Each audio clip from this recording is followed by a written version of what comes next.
Hello friends, बुकीपीडिया पर आप सभी का स्वागत है। आज हम बात करने वाले हैं the Silva mind control method by जोसे सिल्वा।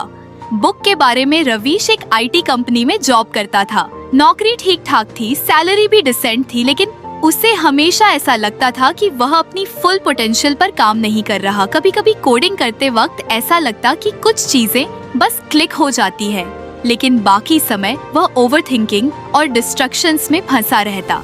एक दिन जब वह ऑफिस के बाद अपने फेवरेट किताबों की दुकान पर गया तो उसकी नजर the Silva mind control method पर पड़ी। उसने सुना था कि यह किताब माइंड को ट्रेन करने के बारे में है, खासकर डीप रिलैक्सेशन और क्रिएटिविटी को अनलॉक करने में। उसने सोचा, चलो देखते हैं, शायद इससे कुछ नया सीखने को मिले। घर जाकर उसने किताब पढ़ना शुरू किया।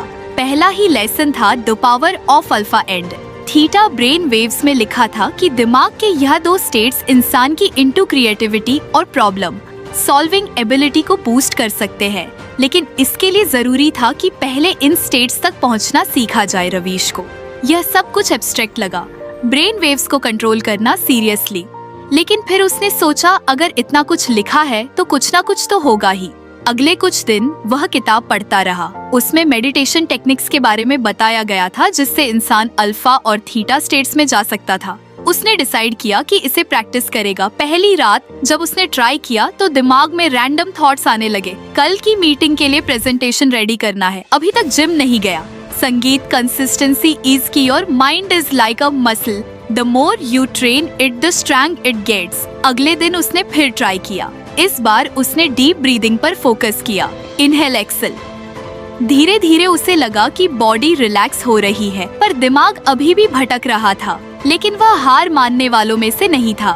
तीसरे दिन उसने एक नई अप्रोच अपनाई। उसने किताब में लिखे काउंटडाउन टेक्निक को ट्राई किया, 10 से 1 तक उलटी गिनती करना और हर काउंट के साथ बॉडी को और रिलैक्स करना। जैसे ही उसने यह किया, उसे महसूस हुआ कि उसका माइंड धीरे धीरे शांत हो रहा है। वह पूरी तरह अवेयर था, लेकिन बॉडी एकदम लाइट लग रही थी। कुछ मिनटों बाद उसे एक अजीब सा सेंसेशन हुआ, जैसे वह जागा हुआ भी था और सो भी रहा था। वह अल्फा स्टेट में था। अगली सुबह जब उसने काम पर जाना शुरू किया तो उसे एक सबल चेंज महसूस हुआ। कोडिंग करते वक्त वह ज्यादा फोकस था। पहले जो कॉम्प्लेक्शन कर रहे थे, अब जैसे खुद बखुदा जैसे माइंड क्लियर हो रहा है। शायद यह वाकई काम करता है। अब उसने इसे डेली प्रैक्टिस में डाल लिया। हर रात सोने से पहले वह 10 मिनट यह एक्सरसाइज करता। कुछ दिनों बाद उसने महसूस किया कि उसकी ईंटू तेज हो रही है। कई बार ऐसा होता कि किसी इशू पर बिना ज्यादा सोचे उसे सल्यूशन समझ आ जाता। एक दिन ऑफिस में एक बड़ी प्रॉब्लम आ गई। क्लाइंट की साइट डाउन हो गई थी और टीम के किसी को समझ नहीं आ रहा था कि इशू कहाँ है। हर कोई पैनिक मोड में था। रवीश ने खुद को कालम किया और अपनी अल्फा स्टेट एक्टिवेट करने की कोशिश की। उसने डीप ब्रीदिंग के दिमाग को रिलैक्स किया और बिना ओवरथिंकिंग के इशू को एनालाइज किया।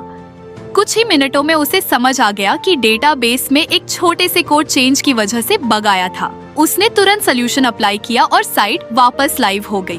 बॉस उसके पास आया और बोला, ग्रेट जॉब रवीश, तुम्हारी प्रॉब्लम सॉल्विंग स्किल्स दिन ब दिन इम्प्रूव हो रही है। रवीश ने मुस्कुराते हुए कहा, थैंक्स, बस कुछ माइंड कंट्रोल कर रहा हूँ। अब उसे समझ आ गया था कि माइंड की रियल पावर क्या है, और यह तो बस शुरुआत थी। रवीश की जिंदगी में सूक्ष्म लेकिन स्पष्ट परिवर्तन आने लगे थे। अल्फा स्टेट में जाने की प्रैक्टिस उसने जारी रखी और अब उसे महसूस हो रहा था कि उसका फोकस बढ़ गया है। पहले कोडिंग करते वक्त जो चीजें उसे टफ लगती थीं, अब वह उन्हें ज्यादा क्लैरिटी से देख पा रहा था। लेकिन एक चीज थी जो उसे अभी भी बॉदर कर रही थी, उसकी करियर ग्रोथ। वह कई सालों से उसी कंपनी में था और लद उसे काम पसंद था। उसे लगता था कि वह स्टैग्नेंट हो गया है। प्रमोशन कब मिलेगा? क्या मुझे कोई नई अपॉर्चुनिटी देखनी चाहिए? यह सवाल बार बार उसके दिमाग में घूमते रहते। एक रात जब वह सिल्वा माइंड कंट्रोल मेथड पढ़ रहा था तो उसे अगला लेसन मिला, विजुअलाइजेशन एंड मेंटल इमेजरी। इस चैप्टर में लिखा था कि अगर इंसान किसी चीज को स्ट्रॉन्ग इमेजिन करता है, उसे डिटेल में विजुअलाइज करता है, तो दिमाग उस चीज को सच मानने लगता है और फिर सबकॉन्शियस माइंड उसी डायरेक्शन में काम करना शुरू कर देता है। रवीश को ये कॉन्सेप्ट इंटरेस्टिंग लगा। उसने सोचा, अगर यह सच में काम करता है तो इसे ट्राई करने में क्या नुकसान है। अगली रात उसने मेडिटेशन के बाद विजुअलाइजेशन की प्रैक्टिस करने की कोशिश की।